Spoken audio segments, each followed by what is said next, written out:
Hello everyone and welcome to another video. Right now we're gonna do Hitler from Oversimplified Part 2. Hella interesting video. I didn't knew almost anything of what he taught us, and right now we're gonna do Part 2. Before starting the video, I just want to ask you two things. One, to type a comment, to like, to share, but most importantly comment, because I learn from you, and a lot of you give me cultural perspective, historical perspectives, things that I didn't knew, and it's always good to learn because I'm truly a fan of history. And number two, if you want to learn something and you want to make a little bit of cash, go visit my Skillshare link. It's always appreciated if you can do that. And without further ado, let's watch part 2. I'm really excited about this. Since Germany's military had to be reduced, Hitler could no longer remain a soldier after the war, but he kept working for the army as an informant.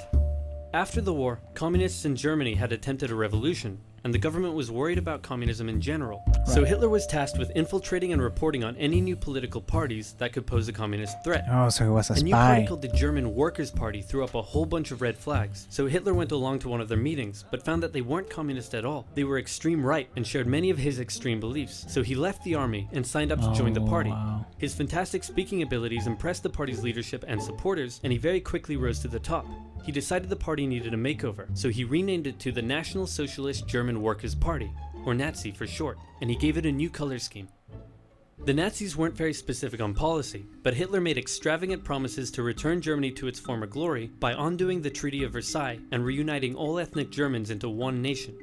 He also said that only pure Aryan people should be allowed to be citizens, and that all Jews would lose their citizenship.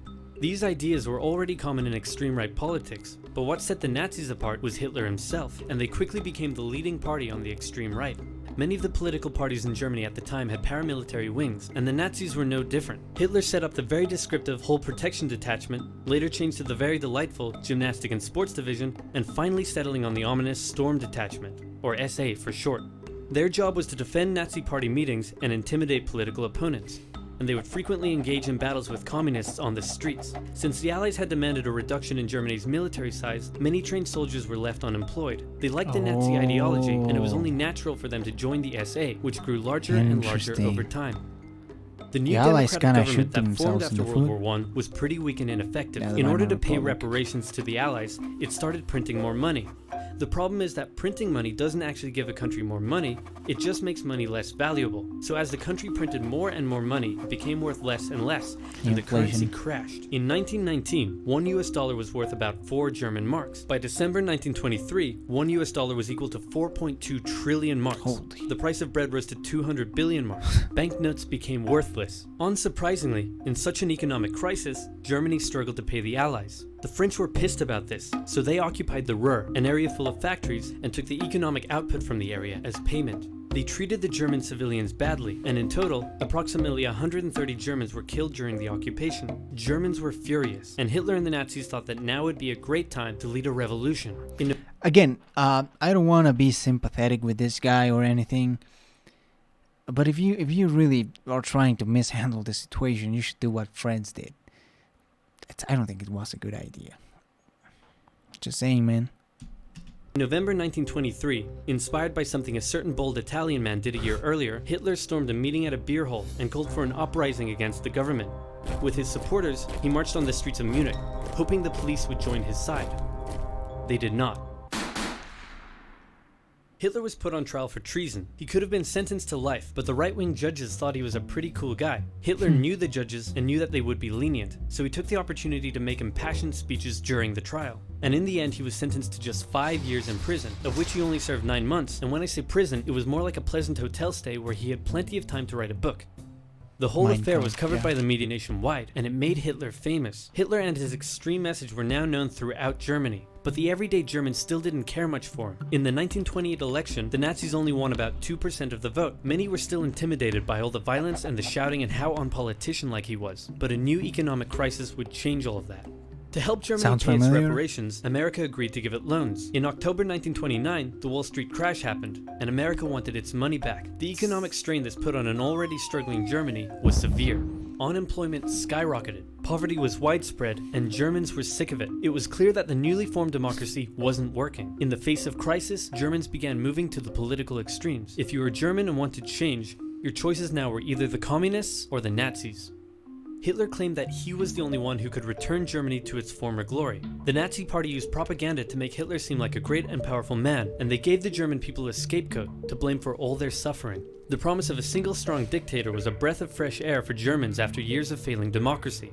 Some bought into his extreme ideology. Some didn't agree with the racism, but were willing to vote for him anyway. Many didn't know much about politics at all, but just got caught up in the hype. Election after election, the Nazis became more and more popular, until in 1932, they became the biggest party in the German parliament. Hitler came to truly believe that he was some sort of great, destined savior of Germany. He turned megalomaniac. He decided to run for president, and did surprisingly well, but still lost to the extremely popular World War I general, Paul von Hindenburg. Since he was now the leader of the biggest party though, he demanded President Hindenburg make him chancellor. But Hindenburg was reluctant, seeing that Hitler was clearly such a big racist. Industry leaders urged Hindenburg to give Hitler the chancellorship, fearing the rising support for communism, and leader of the Center Party von Papen, who had been secretly negotiating with Hitler, said to Hindenburg, "How about we make Hitler chancellor on the condition that I get to be vice-chancellor and most government jobs go to us moderate conservatives? That way, I'll get to keep my power, we'll get to keep our power and we'll control Hitler like he's our angry little puppet." What could possibly go wrong? As it turned out, everything. Hitler became Chancellor of Germany in January 1933, but he was not yet a dictator. In February, the German parliament building was set on fire. Historians still aren't sure who did it, and many suspect the Nazis did it themselves, but Hitler blamed the communists, and he convinced President Hindenburg to sign an emergency decree allowing him to imprison all communists and other political opponents. Communists and others were sent off to the first concentration camp in Dachau. At this time, the elderly President Hindenburg passed away, giving Hitler the perfect opportunity. He introduced a law to parliament that would allow him to make all future laws and decisions entirely on his own. With his political opponents imprisoned and the SA intimidating others, Hitler's law passed.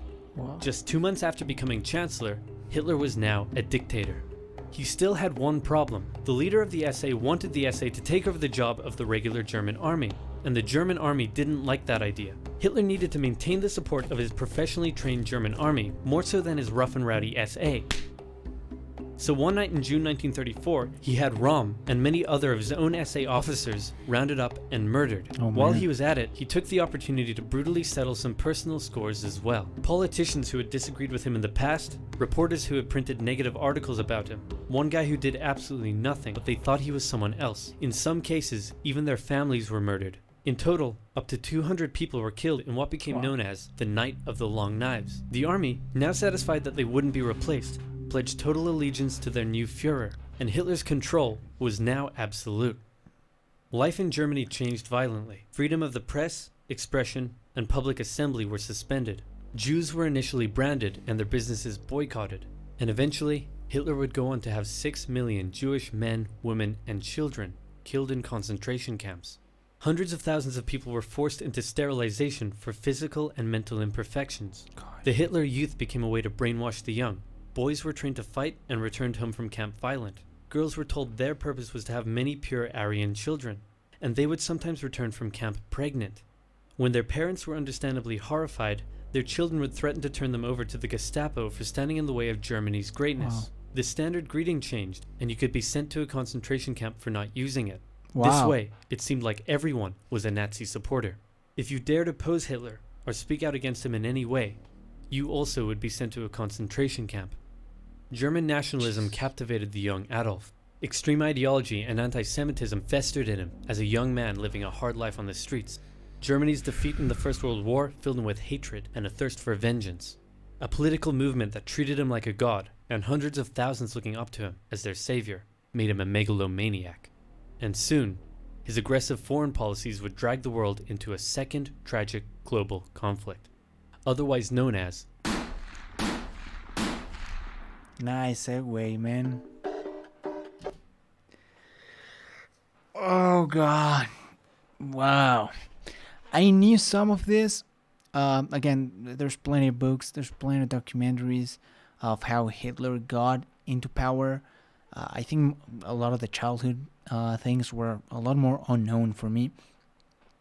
But it's just interesting how the way this guy, do we know his name, or he just like he goes for Oversimplified? The way that he teaches, it's incredible.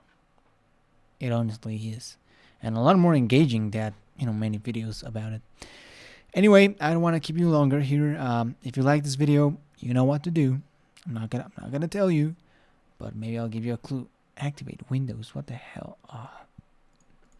Yeah, I'm not gonna do that. Anyways, I know, give your boy some money so he can activate Windows, and like, share, give it a subscribe, give me a comment. Especially, I really enjoy comments, and I'll see you very soon.